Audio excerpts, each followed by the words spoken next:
एक आदमी ने एक बहुत ही खूबसूरत लड़की से शादी की। शादी के बाद दोनों की जिंदगी बहुत प्यार से गुजर रही थी। वह उसे बहुत चाहता था और उसकी खूबसूरती की हमेशा तारीफ किया करता था। लेकिन कुछ महीनों के बाद लड़की चर्मरोग स्किन डिजीज से ग्रसित हो गई और धीरे धीरे उसकी खूबसूरती जाने लगी।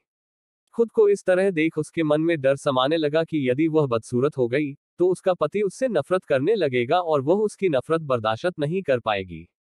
इस बीच एक दिन पति को किसी काम से शहर से बाहर जाना पड़ा। काम खत्म कर जब वह घर वापस लौट रहा था, उसका एक्सीडेंट हो गया। एक्सीडेंट में उसने अपनी दोनों आंखें खो दी।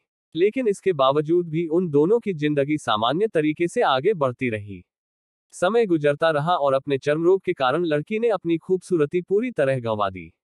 वह बदसूरत हो गई, लेकिन अंधे पति को इस बारे में कुछ भी पता नहीं था। इसलिए इसका उनके खुशहाल विवाहित जीवन पर कोई प्रभाव नहीं पड़ा। वह उसे उसी तरह प्यार करता रहा। एक दिन उस लड़की की मौत हो गई। पति अब अकेला हो गया था। वह बहुत दुखी था। वह उस शहर को छोड़कर जाना चाहता था। उसने अंतिम संस्कार की सारी क्रियाविधि पूर्ण की और शहर छोड़कर जाने लगा। तभी एक आदमी ने पीछे से उसे पुकारा और पास आकर कहा, अब तुम बिना सहारे के अकेले कैसे चल पाओगे? इतने साल तो तुम्हारी पत्नी तुम्हारी मदद किया करती थी। पति ने जवाब दिया, दोस्त, मैं अंधा नहीं हूं। मैं बस अंधा होने का नाटक कर रहा था। क्योंकि यदि मेरी पत्नी को पता चल जाता कि मैं उसकी बदसूरती देख सकता हूं, तो यह उसे उसके रोग से ज्यादा दर्द देता। इसलिए मैंने इतने साल अंधे होने का दिखावा किया। वह बहुत अच्छी पत्नी थी।